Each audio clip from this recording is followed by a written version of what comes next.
Bien, el tema del día de hoy es la provisión del Evangelio. La provisión del Evangelio. Ya hemos hablado del predicador del Evangelio. Ya hemos hablado de la promesa del Evangelio. Ya hemos hablado de la persona del Evangelio. Y hoy día vamos a hablar de la provisión del Evangelio.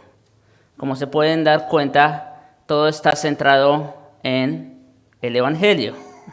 Y es que no puede ser de otra manera. Ese es el tema central de la epístola a los Romanos. Y bueno, de todas las escrituras de por sí. Pero hoy vamos a enfocarnos en la provisión del Evangelio. Romanos 1, versículo 5. Solo leo la primera parte, donde dice: y por quien recibimos la gracia y el apostolado. Pablo acaba de hablar de la persona del Evangelio, es decir, del Señor Jesucristo, que fue declarado Hijo de Dios, ¿no es cierto?, por el poder del Espíritu y por la resurrección. Y ahora dice, por quien recibimos la gracia y el apostolado, es decir, que a través de Cristo recibimos gracia y apostolado. Pero bueno, para empezar, yo no soy muy dado a contar de pronto historias, ustedes saben, pero para introducirnos en el tema, quiero traer una breve historia, y luego pues vamos obviamente a entrarnos en el tema, pero creo que nos va a ayudar a prepararnos para lo que viene. Se cuenta de la historia de un hombre muy acaudalado, quien poseía muchos tesoros de arte de valor inestimable. Su hijo único era bastante corriente, pero amado con gran tesón. Cuando el hijo murió, inesperadamente siendo aún joven, el padre quedó tan profundamente entristecido que él murió unos pocos meses más tarde. La última voluntad del padre estipulaba que en el momento de su muerte, todas sus obras de arte debían ser colocadas en una subasta pública y que un cuadro de su hijo debía subastarse en primer lugar. El día de la subasta de esa pintura específica se puso en exhibición, se abrieron las licitaciones. Debido a que ni el niño ni el artista eran bien conocidos, pasó mucho tiempo antes de que se hiciera la primera oferta. Por último, un servidor del padre durante mucho tiempo y amigo del joven fallecido ofreció tímidamente 75 centavos, que era todo lo que tenía disponible. En ese punto se detuvo la subasta y un oficial leyó el resto del testamento, en el cual se especificaba que aquella persona que demostrara el interés suficiente en su hijo como para comprar su cuadro, habría de recibir también todas sus propiedades. Este relato un poco conmovedor ilustra la provisión que Dios ha hecho en favor de la humanidad caída. Cualquier persona que ame y crea en su Hijo Jesucristo heredará la mansión del Padre Celestial.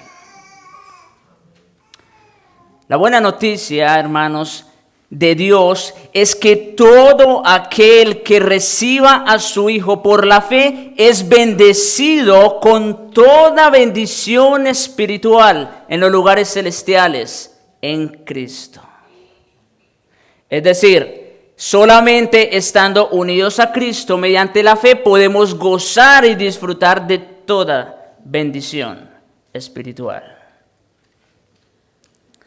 Por esa razón, Pablo podía exclamar con regocijo en 2 Corintios 8:9: ya conocéis la gracia de nuestro Señor Jesucristo, que por amor a vosotros se hizo pobre, siendo rico, para que vosotros con su pobreza fuésemos enriquecidos. Cristo, siendo Dios, siendo dueño absoluto de todo, se hizo el más pobre, para que nosotros con su pobreza fuésemos enriquecidos. Más adelante, citando a Isaías, el apóstol mismo declaró en 1 Corintios 2:9, cosas que declaró con respecto a las riquezas del cristiano, dice, cosas que ojo no vio, ni oído oyó, ni ha subido al corazón del hombre, son las que Dios ha preparado para los que le aman. Cosas que ojo no vio, ni oído yo, ni siquiera han subido al corazón del hombre, son las que Dios ha preparado para los que le aman. En este mundo podemos ver cosas grandes, ¿verdad? Podemos disfrutar de buenos placeres en la comida, con la esposa, con la familia, viajes. Podemos disfrutar de muchas cosas, de bienes, posesiones quizá. Pero dice que hay cosas que ni hemos visto, ni hemos oído, ni siquiera nos han pasado por nuestra mente. Esas cosas son las que Dios ha preparado para los que le aman. En Cristo, el creyente tiene riquezas más allá de lo que cualquiera puede imaginar. Ese es el punto. El cristiano, por ejemplo, tiene una vida que nunca terminará. En Juan 3:16 dice que para que todo aquel que en él crea no se pierda, mas tenga vida eterna. El cristiano tiene una fuente de agua espiritual que nunca se secará, como dice en Juan 4:14. Que el que beba de él no tendrá sed jamás. El cristiano tiene un don que jamás se perderá. Dice Cristo que ninguna de sus ovejas serán arrebatadas de su mano. El cristiano tiene un amor del cual jamás será separado, según Romanos 8:39. Dice que nadie ni nada, ni lo presente ni lo porvenir, ni ninguna otra cosa creada nos podrá separar del amor de Dios que es en Cristo Jesús. El cristiano tiene un llamado que nunca será revocado. El cristiano tiene un fundamento que jamás será removido. Según de Timoteo 2:19. Y el cristiano tiene una herencia que nunca se disminuirá. Según 1 Pedro 1:4 y 5, una herencia incontaminada, inmarchitable, inmarcesible, que nunca terminará. Eso solo por mencionar algunas de las provisiones que el cristiano disfruta a través de Jesucristo o estando en Jesucristo. Pero regresando a nuestro texto de estudio, Romanos 1, versículo 5, dice, y por quien recibimos la gracia y el apostolado. Aquí está hablando de dos provisiones en particular, el apóstol. En primer lugar, Pablo está hablando de conversión, que es por la gracia de Dios, y en segundo lugar, de una vocación, lo cual implica el término apostolado. Así que el día de hoy vamos a detenernos por lo menos a examinar estas dos provisiones que Dios nos ha dado en Jesucristo. La conversión y la vocación. En primer lugar, la conversión. Hay quienes afirman que Pablo está hablando acerca de la gracia específica del apostolado, o sea, hablando como que el apostolado es una gracia. Y aunque claro, eso también incluye, sin embargo, parece más probable que se esté refiriendo a la gracia por la cual todo creyente tiene acceso a una relación de salvación con Jesucristo. Si ustedes ven el texto, allí dice, y por quien recibimos la gracia y el apostolado. Ahí hay una y que precisamente hace conjunción entre una provisión y la otra provisión. Una es la gracia y otra el apostolado. Ahora, ¿qué es la gracia? ¿Cómo entendemos nosotros la gracia?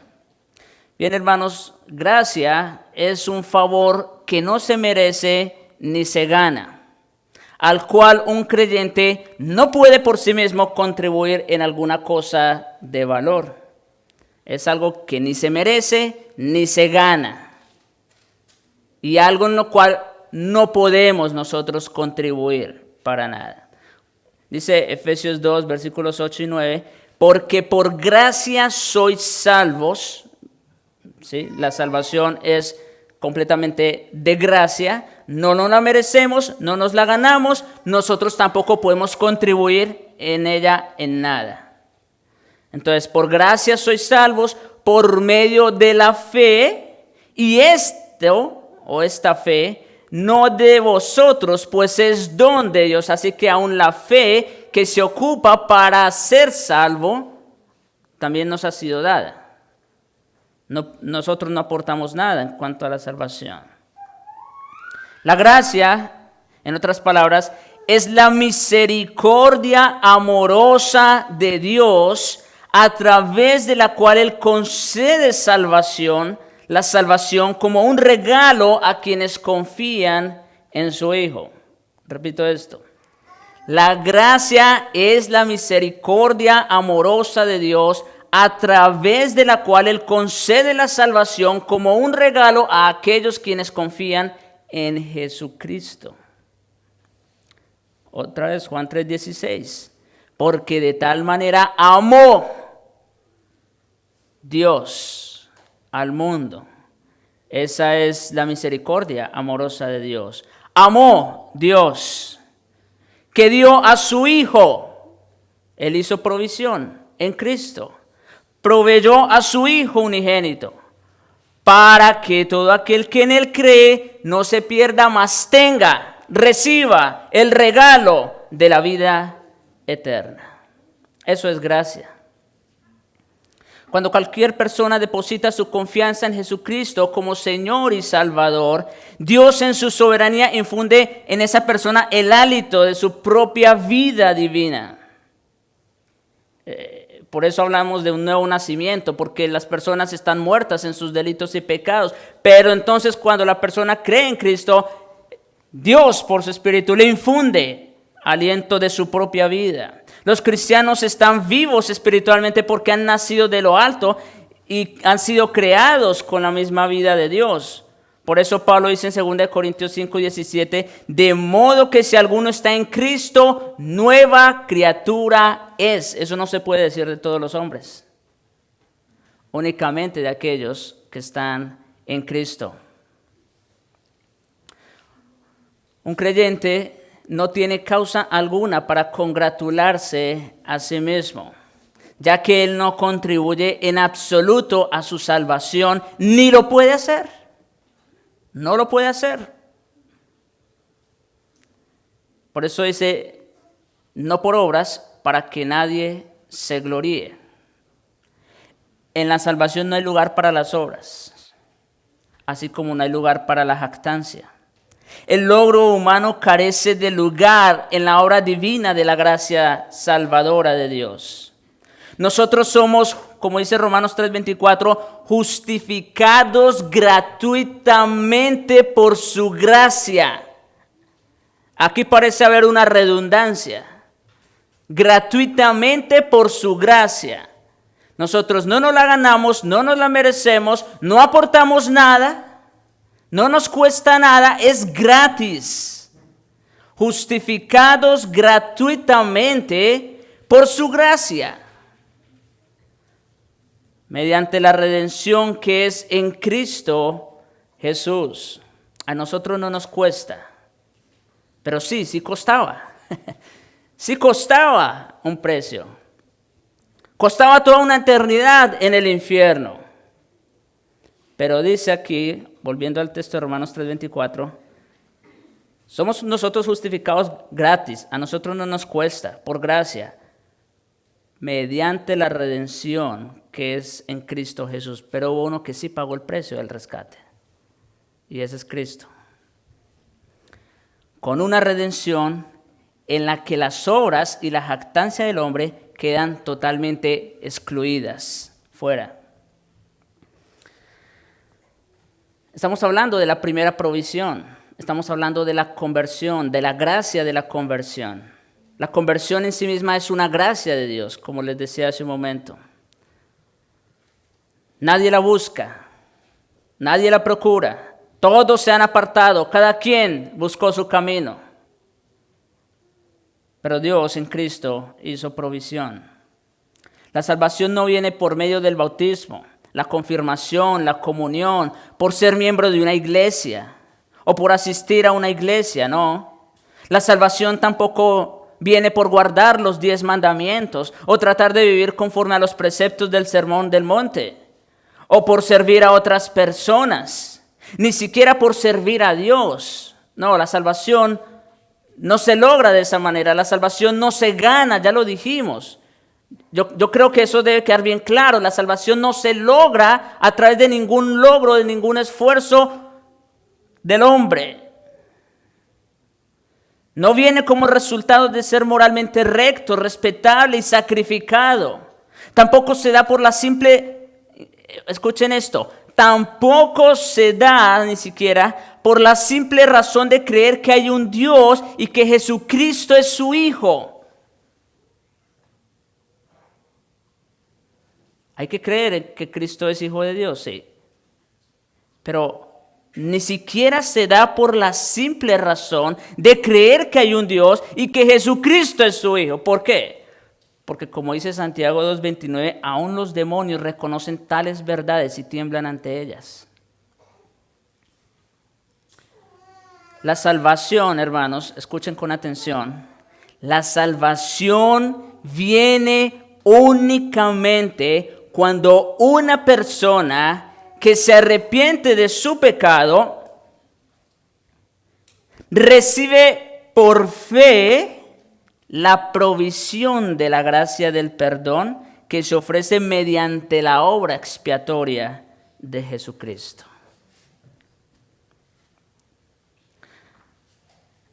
Hay 2 elementos que son esenciales en la conversión. Que una persona que no ha pasado por estas 2 crisis espirituales, debemos decir que no es un verdadero cristiano. Una persona que se arrepiente de su pecado, el arrepentimiento, y que recibe por fe, la fe, esa es la otra, recibe por fe la provisión de gracia que Dios ofrece a través de la obra de Jesucristo. Esa es la verdadera conversión. Tienen que estar presentes los 2 elementos. Y no puede ser el uno sin el otro. Tienen que ser los 2.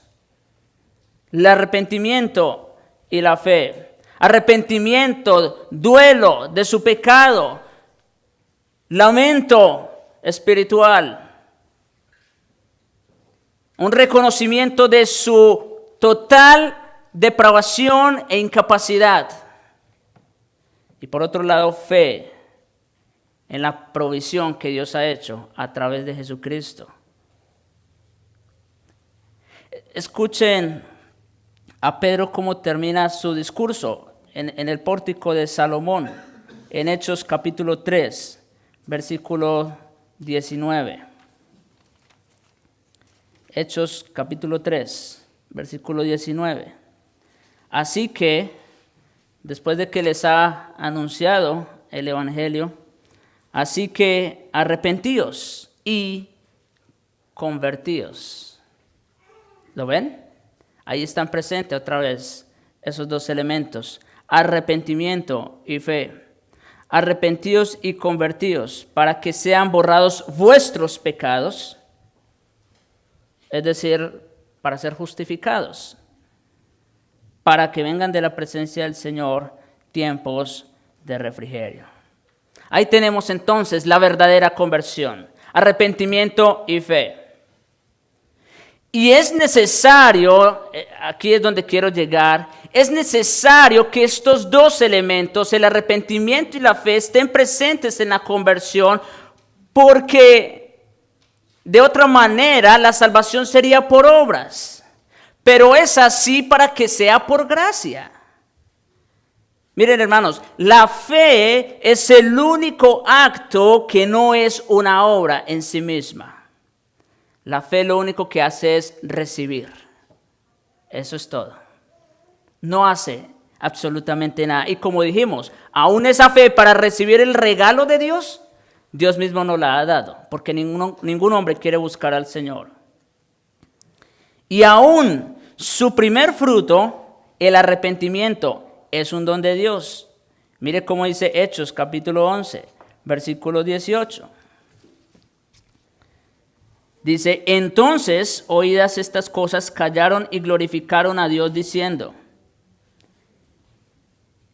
versículo 18, de manera que también a los gentiles ha dado Dios arrepentimiento para vida. ¿Lo ven? Aquí los cristianos en Jerusalén, Pedro está dando un informe a la iglesia de Jerusalén y les está hablando de lo que Dios hizo a través de él, especialmente con Cornelio, ¿verdad? Un gentil. Y entonces la iglesia de Jerusalén se sorprende ante esa noticia y dice, de manera que también a los gentiles ha dado Dios arrepentimiento para vida. Ellos reconocen que el arrepentimiento es un don de la gracia de Dios. Así que ahí tenemos, como digo, presentes los dos elementos de la conversión, fe y arrepentimiento. Y tiene que ser así para que la salvación sea por gracia y no por obras. El gran predicador Donald Gray hizo esta observación, la cual comparto. Dice, amor que se ofrenda hacia arriba es adoración. Es decir, lo que nosotros hacemos hacia el Señor es adoración.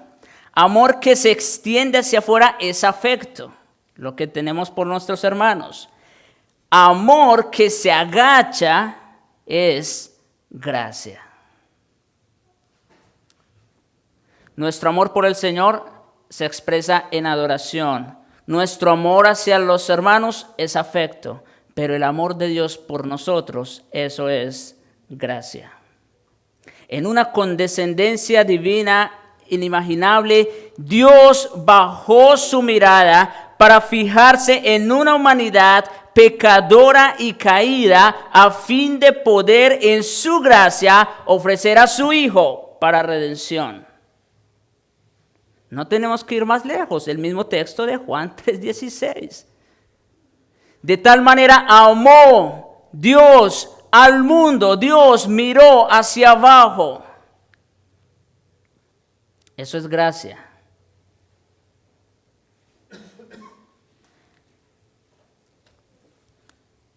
Las palabras de un santo de la antigüedad antes de morir fueron: la gracia es lo único que puede hacernos semejantes a Dios. Yo podría ser arrastrado por el cielo, la tierra y el infierno, y todavía seguiría siendo el mismo pecador, desventurado e inmundo, si no fuera porque Dios se dignara a limpiarme por su gracia. Esa es la primera provisión, hermanos, entonces, que Dios nos ha dado en Cristo, la conversión. La conversión que es por su gracia. Pero en segundo lugar, la segunda palabra que menciona Pablo allí es el apostolado. Nuestro segundo encabezado entonces es la vocación. Uno es la conversión, segundo, vocación. Él llama a los creyentes a su servicio, que es una forma de apostolado. Y aquí quiero que se entienda bien. Pablo ya había mencionado su propio llamado como cargo de apóstol en el versículo 1. En los versículos 2 al 4, él habla acerca de Jesucristo. Pero a partir del versículo 5 y hasta el versículo 7, estamos hablando de Romanos 1, está hablando acerca de los creyentes en general y de los que se encontraban en Roma en particular. Ustedes lo pueden ver ahí, en Romanos 1, versículos 5 al 7. Por esa razón, hermanos, parece razonable que parta de esta referencia a su apostolado para discutir el hecho de que Dios llama y envía a todos los creyentes. Ahí en el versículo 5 ya no está hablando de sí mismo cuando habla del apostolado, está hablando de los creyentes. Eso es sumamente interesante. Por eso dice, y por quien recibisteis la gracia y el apostolado.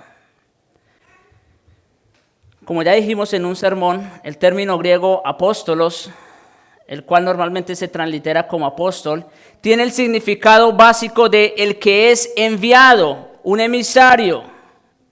Dios en su soberanía escogió a 12 hombres, dándoles una autoridad divina y única, dicho sea de paso, para proclamar y autenticar el evangelio con señales milagrosas. Nuestro Señor Jesucristo escogió a 12 específicamente. Él los dotó, los capacitó con señales y prodigios para autenticar su palabra. Eso lo vemos en Mateo capítulo 10, versículos 7 al 8. Y en el caso de Pablo lo vemos en 2 Corintios capítulo 12, versículos 11 y 12. El escritor de los Hebreos incluso se refiere al Señor Jesucristo como un apóstol, en Hebreos 3:1. Así que queremos hacer la distinción. Hubo unos hombres a quienes el Señor Jesucristo escogió de manera en particular y los dotó y los capacitó para predicar el evangelio con poder en señales y prodigios. Eso es verdad. Sin embargo, toda persona que pertenece a Dios mediante la fe en Jesucristo también es un apóstol en un sentido más genérico, por el hecho de ser enviada por Él al mundo como un mensajero y testigo. Todos los cristianos, en un sentido mucho más amplio y genérico, venimos a ser también apóstoles o mensajeros. En cierto sentido no oficial, cualquiera que sea enviado en una misión espiritual, cualquiera que represente al Salvador y traiga sus buenas nuevas de salvación, es un apóstol. Dos líderes, por ejemplo, de la iglesia primitiva que de otra forma habrían quedado en el anonimato, el caso de Andrónico y Junías, fueron nombrados por Pablo, quien dijo sobre ellos que eran muy estimados entre los apóstoles en Romanos 16:7. O el caso de Bernabé, quien Lucas le llama apóstol en Hechos 14:14. Incluso ese mismo término se aplica a Epafrodito en Filipenses 2:25 cuando habla de él como un mensajero. Es la misma palabra apóstolos. Y lo mismo se dice de otros hermanos en Corinto, en 2 Corintios 8:23, donde aparece la palabra mensajeros, es la misma palabra apóstolos. No obstante, hermanos, no obstante, esos hombres, por muy piadosos que hayan sido, no ejercen el cargo de apostolado como lo hicieron los 12. Estamos diciendo, el Señor seleccionó a unos de manera especial y particular para que ejercieran oficialmente el cargo de apóstol y los dotó con poder para que hicieran milagros y prodigios. Pero en un sentido general, mucho más amplio, todos los creyentes venimos a ser apóstoles o embajadores de Jesucristo. En algunas ocasiones, un estudiante o una persona sin aptitudes atléticas quizás será colocado en un equipo por lástima o simplemente para completar una nómina, pero lo más seguro es que el técnico no lo va a poner a jugar. Estoy trayendo una ilustración. Lo más seguro es que el técnico no va a poner a jugar a esa persona porque no tiene las aptitudes, ¿verdad?, atléticas para jugar el partido. Sin embargo, hermanos, Dios no trabaja de esa manera. Toda persona, escuchen esto, toda persona que viene a Él por medio de su Hijo es introducida, vamos a decir, en el equipo y enviada a jugar en el partido. Dios a todo el que llama a ser cristiano también lo capacita y lo dota para que ejerza un ministerio o un servicio en la iglesia. Ningún cristiano puede estar desocupado en la iglesia. Ningún cristiano simplemente puede venir y sentarse, vamos a decir. Claro, tampoco estoy diciendo que todos tienen que venir y pararse. Pero lo que estoy diciendo o lo que estamos tratando de exponer esta tarde es: todos los creyentes tienen una vocación que es dada por Dios. Y ahorita vamos a ver los textos. Ahora solo lo estoy afirmando. Pero todos los cristianos tienen un llamado del Señor. Todos los que son salvados por la gracia soberana de Dios también son llamados al apostolado por soberanía divina. El Señor nunca proporciona una conversión sin una comisión. Eso es importante. Yo sé, hay personas que de pronto se sienten muy cómodas con el solo hecho de venir y escuchar el mensaje cada 8 días. Eso es muy cómodo, pero la realidad es que el Señor nunca proporciona una conversión sin una vocación. Cuando por la gracia del Señor hemos sido salvados por medio de la fe, Pablo explica que eso no es algo de nosotros, sino que es un don de Dios. Eso ya lo explicamos. No por obras para que nadie se gloríe, sino como Él prosigue más adelante en Efesios 2, versículos 8 al 10, que somos hechura suya, creados en Cristo Jesús. El creyente es una nueva criatura.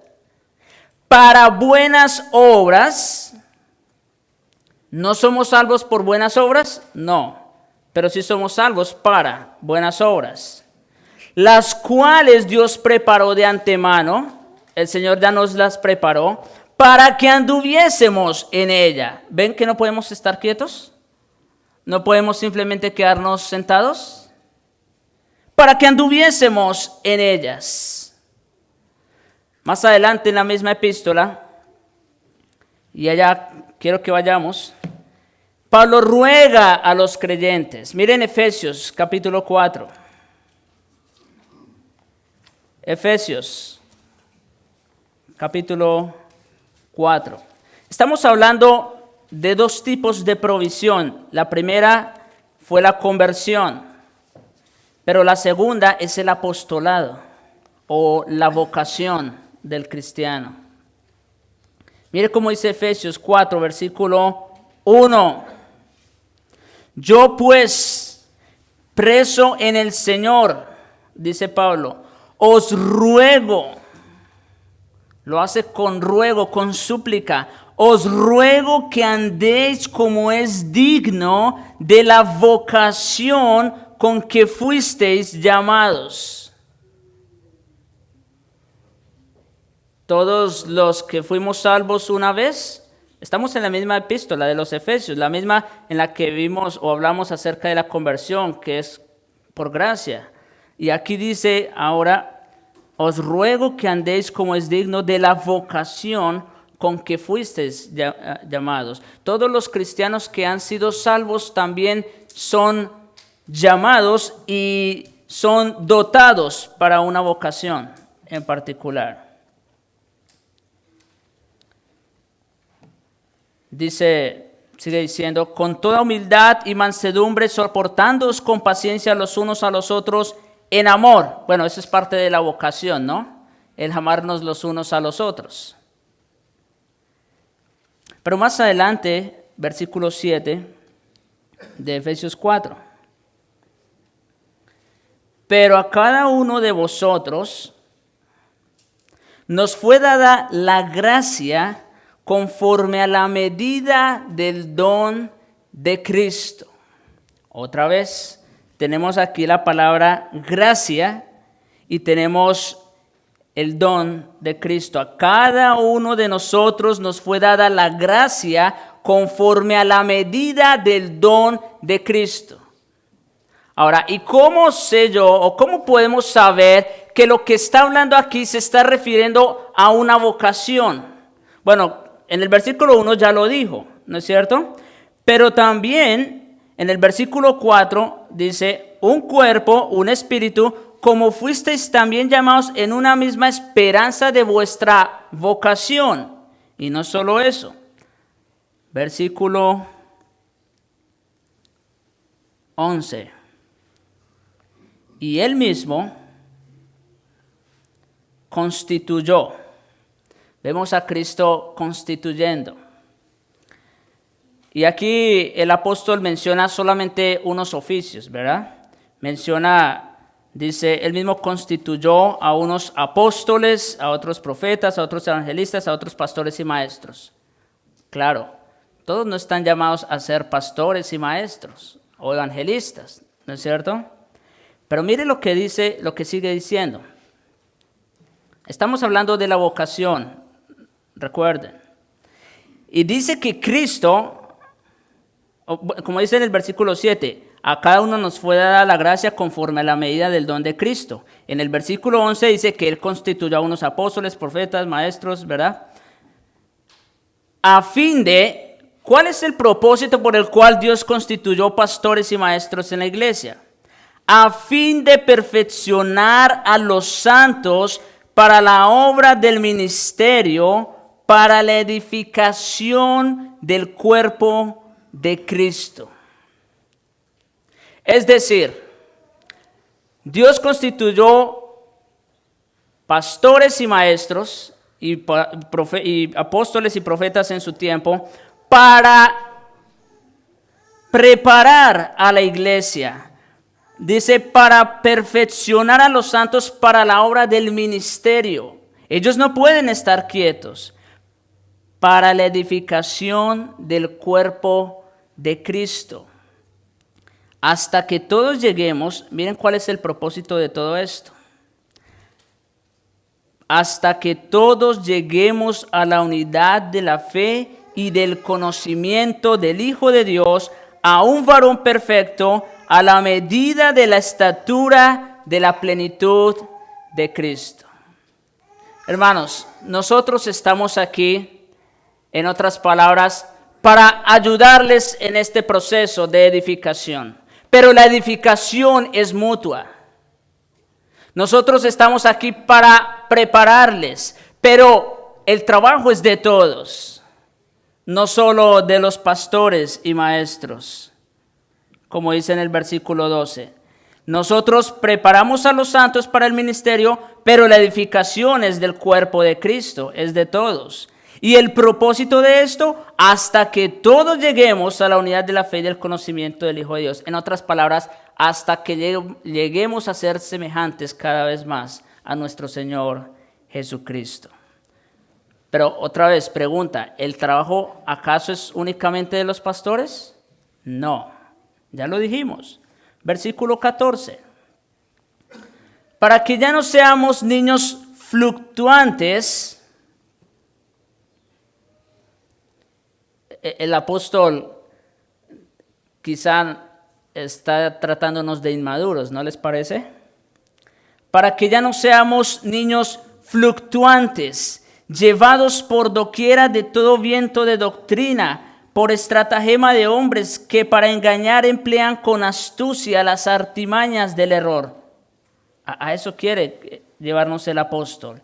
Sino que siguiendo la verdad en amor, crezcamos en todo en aquel que es la cabeza, esto es Cristo, de quien todo el cuerpo, miren la ilustración que trae aquí, la de un cuerpo, de quien todo el cuerpo bien concertado y unido entre sí por todas las coyunturas que se ayudan mutuamente,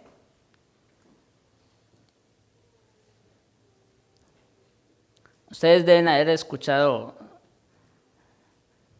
la anécdota de cómo los miembros del cuerpo se quejan del estómago, porque el estómago lo único que hace es pedir y pedir y pedir, y no hace más nada. Pero el problema es que si el estómago no recibe el alimento, no recibe la comida, pues ¿qué va a pasar con el cuerpo? Pues no va a funcionar, ¿no es cierto?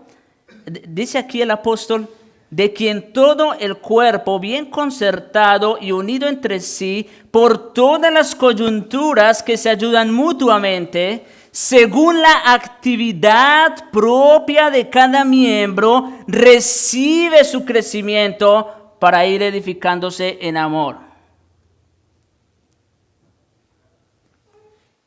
En el versículo 2 de Efesios 4, dijimos que la vocación del cristiano es amarnos, ¿verdad? El amor por los hermanos. Pero, ¿cómo podemos edificarnos en amor? Aquí está la respuesta. El Señor capacitó apóstoles, profetas, pastores y maestros para perfeccionar a los santos, para guiar a los santos, para ayudar a los santos a que todos nos vayamos edificando, a que todos vayamos por el mismo objetivo, alcanzar madurez espiritual, parecernos cada vez más a Jesucristo. Pero esto no le corresponde únicamente a los pastores. Esto es tarea de todos los miembros. Lo acabamos de ver también en esa ilustración. Dice que todo el cuerpo, bien concertado entre sí por todas las coyunturas, se ayudan mutuamente. El cuerpo no puede funcionar bien si le falta un ojo, una mano o un pie. Todos, cada quien, aportan lo suyo para el buen funcionamiento de ese cuerpo, según la actividad propia de cada miembro. Por eso les decía, eso no quiere decir que todos se van a parar o que todos van a hacer lo mismo. Cada quien tiene su rol dentro de la iglesia, según el don, como dice en el versículo 7, según la gracia, conforme a la medida del don de Cristo, según la gracia y el don que Cristo le ha dado a cada uno. Y rápidamente podemos ver en Romanos 12 algunos de los dones en los cuales el cristiano puede ser útil. Como les decía, en Efesios solamente vimos que Cristo constituyó profetas, apóstoles, pastores y maestros. Pero aquí en Romanos 12 tenemos una lista un poco más diversa. Dice el versículo 3, digo pues, por la gracia que me es dada, a cada cual que está entre vosotros, que no tenga más alto concepto de sí que el que debe tener, sino que piense de sí con cordura. Y miren la palabra que sigue, conforme a la medida de la fe que Dios repartió a cada uno. Pregunta, ¿aquí está hablando de fe salvífica? No. La fe para salvación es la misma para todos. Es un regalo de Dios, eso ya está claro. Pero aquí estamos hablando de dones, de talentos que el Señor ha dado.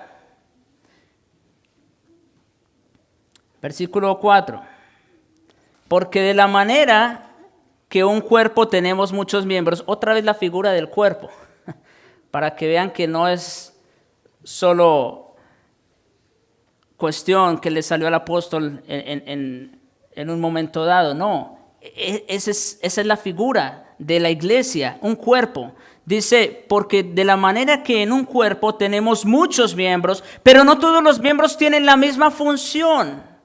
Otra vez, el ojo no puede hacer lo que hace la mano, ni lo que hace el estómago. Cada quien tiene su función. Dice, de la manera que así, porque de la manera que en un cuerpo tenemos muchos miembros, pero no todos los miembros tienen la misma función, así nosotros, siendo muchos, somos un cuerpo en Cristo y todos miembros los unos de los otros.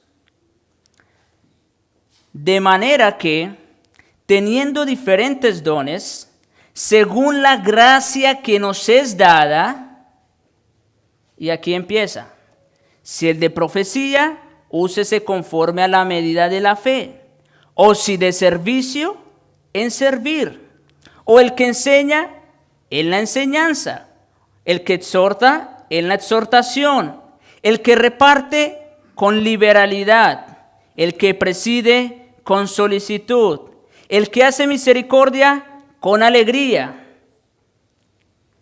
El amor sea sin fingimiento. Aborreced lo malo, seguid lo bueno. Aquí parece que se sale del tema, pero no se sale del tema. Lo que está diciendo es, cada quien pone al servicio de la iglesia, al servicio del cuerpo de Cristo, sus dones, pero hágalo con solicitud, sin fingimiento. Amados los unos a los otros con amor fraternal, en cuanto a honra, prefiriendo los unos a los otros. Para eso estamos, para servirnos mutuamente. En lo que requiere diligencia, no perezosos. Otra vez, como cristianos, tenemos una tarea. Estamos al servicio de Cristo y de la iglesia. En lo que requiere diligencia, no perezosos. En espíritu, sirviendo al Señor. Gozosos en la esperanza, sufridos en la tribulación, constantes en la oración. Compartiendo para las necesidades de los santos, practicando la hospitalidad. Bueno, en fin. ¿Ven que hay muchas maneras de servir a Cristo y la iglesia? Pero todos hemos recibido esa provisión en Jesucristo.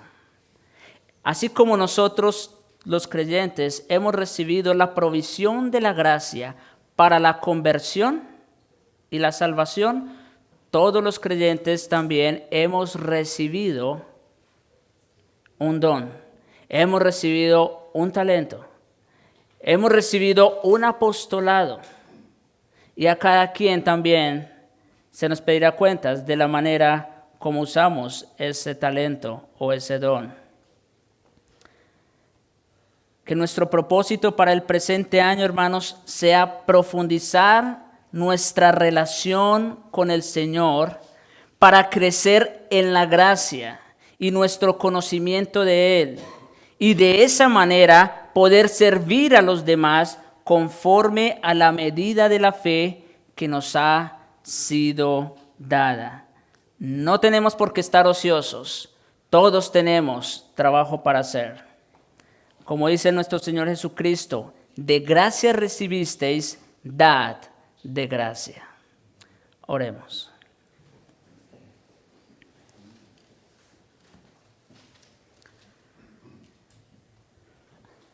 Padre nuestro, gracias te damos, Señor, por tu palabra.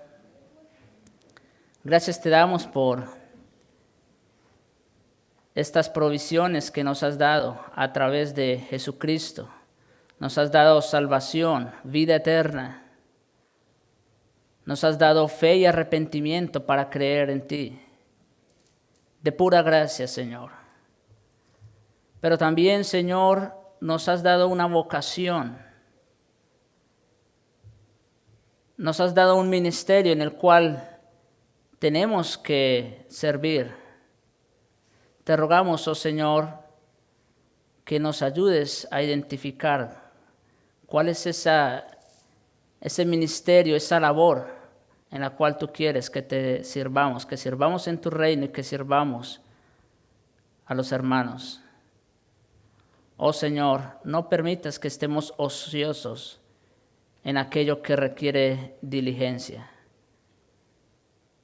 Te lo rogamos, Señor, y te pido también por aquellos que aún no pueden disfrutar de estas provisiones porque están sin Cristo. Te ruego, Señor, para que les muestres y les reveles la luz del Evangelio. Te lo rogamos, Señor, en Jesucristo. Amén.